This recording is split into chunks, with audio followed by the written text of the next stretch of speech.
My daughter invited her mom's affair partner to her wedding and expected me to pay. So I walked out. I never thought my relationship with my daughter would end up like this. Olivia used to be my pride and joy. I remember the days when she'd run to me after school, eager to tell me about her day, or when we'd spend hours building forts in the living room.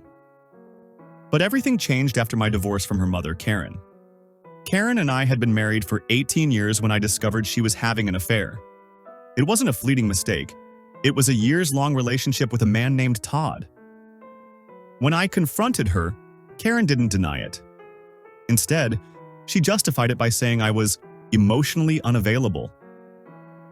Those words cut deep, especially since I'd spent years working long hours to provide for our family. I filed for divorce immediately. It was a messy process, and though I tried to shield Olivia, who was 16 at the time, from the fallout, Karen made sure to paint me as the villain. She told Olivia I abandoned the family, which couldn't have been further from the truth. I did everything I could to stay present in Olivia's life, but she started pulling away, choosing to spend more time with Karen and Todd. Fast forward a few years, Olivia was getting married. She was 25, and despite our strained relationship, I was thrilled for her. When she told me about the engagement, I offered to pay for the wedding. I wanted to mend things between us and thought this gesture might bring us closer. For months, I handed over money for venues, catering, and dresses without question. Olivia seemed appreciative, and for the first time in years, I felt like I was reconnecting with her. But as the wedding date approached, something felt off. She was evasive whenever I asked about the guest list or seating arrangements. I chalked it up to stress. Planning a wedding is no small feat. Then, 2 weeks before the wedding, I found out the truth.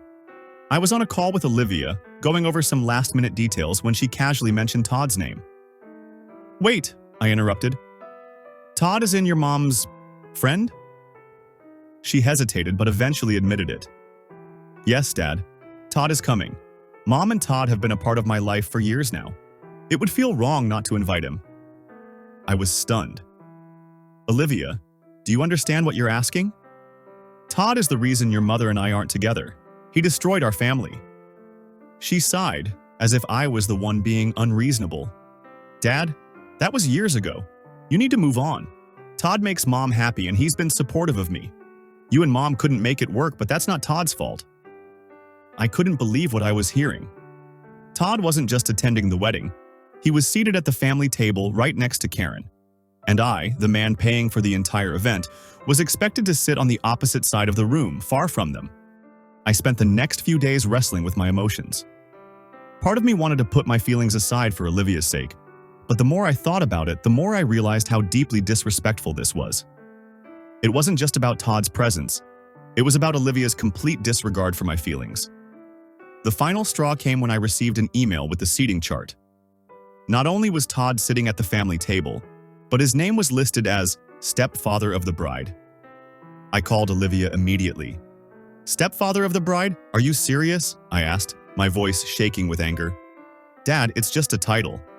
Todd's been there for me in ways you haven't," she replied coldly. That broke me. "Olivia, I've done everything I could to stay in your life. I've paid for this entire wedding to make you happy, and this is how you treat me?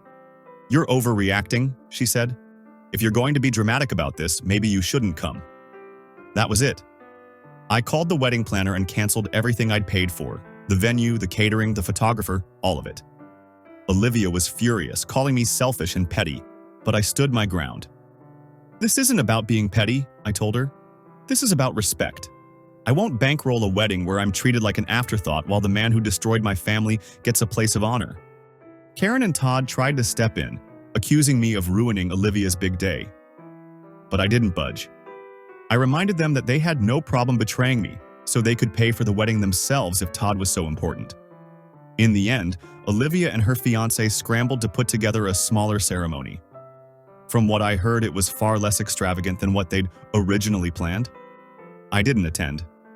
It hurt to miss my daughter's wedding, but I couldn't stomach the idea of sitting in the same room as Todd pretending everything was fine.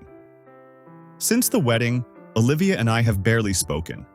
She's still angry with me, and honestly, I'm not sure if our relationship will ever recover. But I've made peace with my decision. Sometimes, standing up for yourself means risking relationships, even with the people you love most. So, was I wrong for canceling everything? Should I have sucked it up for my daughter's sake? Or did she take things too far? Let me know in the comments.